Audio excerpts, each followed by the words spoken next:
Hey guys, in today's video, I'm going to kind of talk about something that's a little taboo. I want to talk about the reasons why going no contact is not a good idea for you. Now, before anyone's in the comment section saying you have absolutely no idea what I've been through, this person is horrible or they're like abusive or anything like that, I get it. There are definitely some relationships, by all means, if you can go no contact, do it. But there are situations where a person can't go no contact. Maybe you still own a business with someone that you're getting divorced to. Maybe you have to co-parent now. Maybe it's a family member, and as much as you're not going to make a conscious decision to have them in your life or see them, you are still going to have to see them from time to time. So there's just like a multitude of relationships that can't just go no contact. And those people really have to learn many things. One of them is how to manage themselves and understand these situations and learn these lessons that I'm going to talk about today. Now, I understand that no one wants to learn a lesson. No one wants to be uncomfortable. No one wants to have to deal with a person who's just difficult and a pain in the butt. I get it. But if you do have to go through this, you are going to gain significant knowledge and insight that will help you not just in this relationship, but in your life in general. Sometimes it's easier to go no contact because you're not going to be as challenged as you're going to be if you can't go no contact. There are so many things that I have learned over the years that I realized while it was not the funnest to have to go through them, I realized just how important and fundamental it was, again, not just for dealing with that situation, but in my overall, how I felt about myself, my wellness, and just how I was going to manage difficult situations even going forward. First off, these types of relationships are going to teach you one very, very important thing, and that's going to be self-control.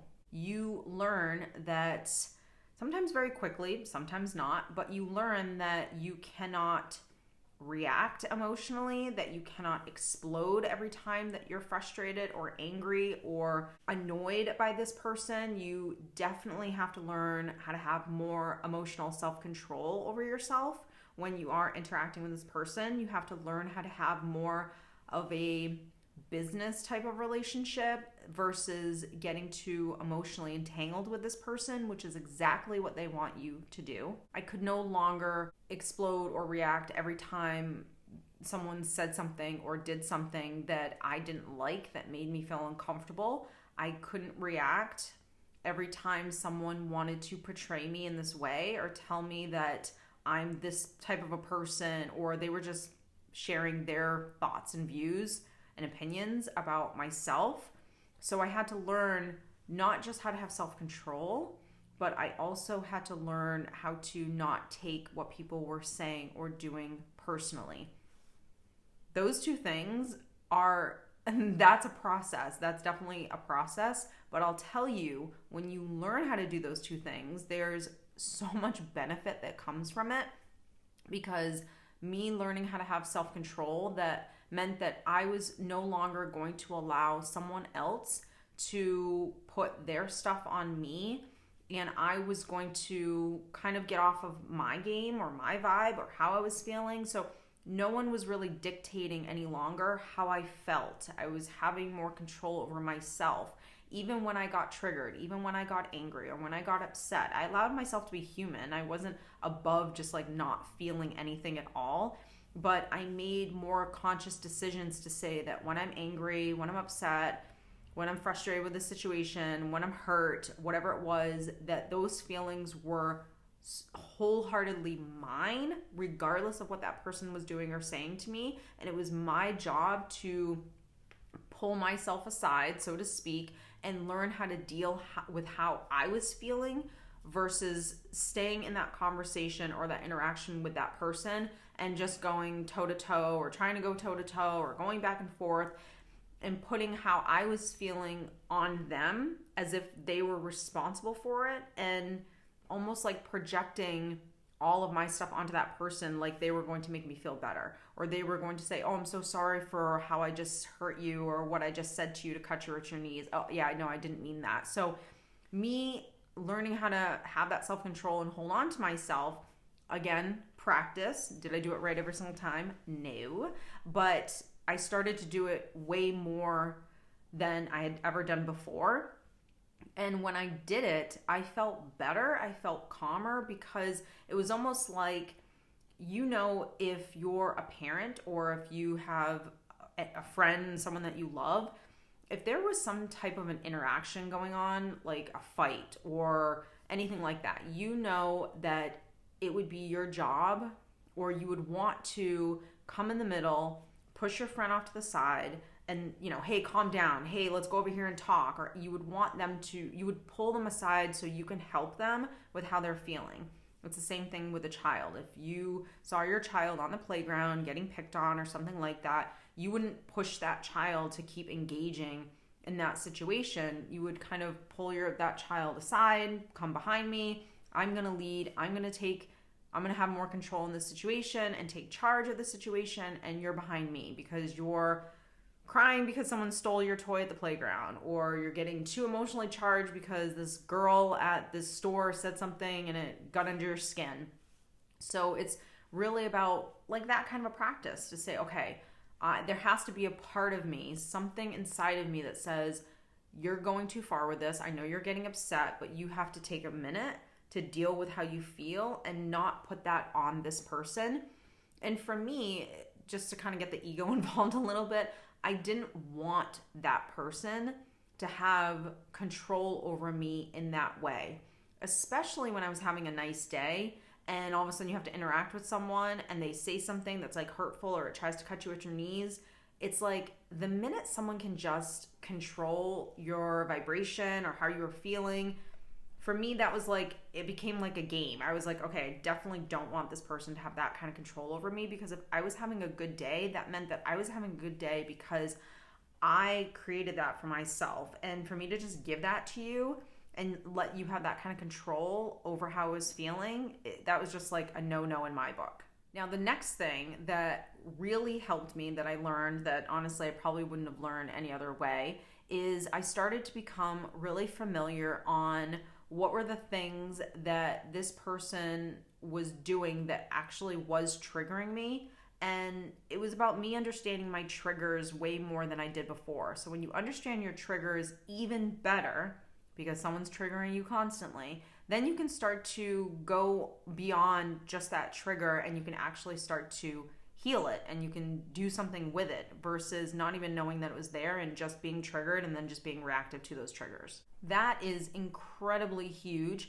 because we all get triggered, and I started to own my triggers, and I made it a point to allow myself to be triggered but disengage when I knew that I was getting too emotionally charged, and understanding why I was getting triggered, what was really the root cause there, helping myself through the trigger, which meant now I had to validate myself, I had to soothe myself, I had to learn how to really parent myself on the side, not in the interaction with this person, but I had to learn how to acknowledge how I felt and be able to say, yep, I'm feeling fearful, angry, insecure, whatever. I had to acknowledge that and be human, really, and be vulnerable with myself in that way. And then learn how to soothe myself for being human, but then push myself to believe in myself that I wasn't this trigger and that this trigger was no longer going to have control over me. So that is a process. That's not something that you just one off and do. And the PS is that you're always being triggered. So if it's not this person that's going to trigger you, it's going to be someone else or something else. It may not be really significant because, for example, if you're just going through a divorce or a breakup, obviously you're so emotionally entangled and charged up in that breakup or process of detachment that you're going to be more emotionally charged than you would if you just hadn't seen the person in 10 years. But it is about you learning more about yourself and healing past things that this person is just bringing up. They're just bringing it to the surface, but it was always there. So it's not about this person triggering you. It's about something that's been living inside of you for a very long time that you've just never dealt with. And the last thing, and this was very, very important, and it helped in all relationships that I would ever have, is I really wholeheartedly stopped taking things personally. I stopped taking when someone hurt me or let me down or disappointed me or betrayed me or talked bad, whatever it was, or they thought I was this way or this type of person and I wasn't. I stopped taking it personally. I started to understand why people do what they do. I started to understand that it was more about how they were feeling inside and less about me and about them hurting me. It was more about their own insecurities. It was more about their own wounds. And we can logically understand that concept, but to logically understand it, but also emotionally get it, is a beautiful thing, because then when things do happen to you, it doesn't mean you're not going to get triggered or charged, but when they do happen to you, the triggers, it's so tiny. It's not like just this explosion because you're so charged up by what this person did, because you're taking it so personally and your ego's involved. My ego started leaving right away because I understood that it was that person's responsibility to make themselves feel good inside. And if they didn't feel good inside, because happy people just are good people. And I don't mean passive people that are taken advantage of, that are just clueless, no one's behind the wheel. I'm talking about genuinely happy people that have healthy boundaries, that are self-loving, that focus on not just others but themselves as well, and know how to fill themselves up like a whole person, not just a surface level relationship or people pleaser or someone who's severely codependent. So for me, that was huge, because not just with this toxic person or this relationship that I was dealing with, this narcissist that was triggering me, just everyone in general. I started to be more calmer in situations when I would have previously been very charged up or triggered by something that they were doing or saying. I got that it was them that was actually suffering inside, and that had nothing to do with me. And that suffering was just spewing out onto me, or at least that's what they were trying to do. So those are lessons, huge lessons, that you can't learn when you just decide to go no contact with someone and just out of sight, out of mind. When you have to deal with someone, you are constantly being tested. So you're learning all of these things, and these interactions are the ultimate test. And that's really the way I started looking at it. I started looking at it as, okay, I'm being tested now. If I think I know this information, great. If I think I know all this stuff, perfect. But until I actually am faced with a trigger, faced with a difficult person, and I have to practice self-control, I have to disengage because I'm getting emotionally charged, I have to learn how to soothe myself, I have to learn how to have grace and validate myself, I have to learn how to not take that personally, I have to remind myself of that. Until you're really tested, you're not going to really learn this stuff. And this is where this person will help you in a way. Yes, they're going to hurt you, and yes, you're going to go through some pain and some difficulties, but if you have to go through it, then learn something from it and gain as much as you possibly can from it. And that's what the takeaway was for me, that I really wanted to learn as much as I can about myself and not just this person. So I hope you guys have enjoyed this video, and I'll see you next one.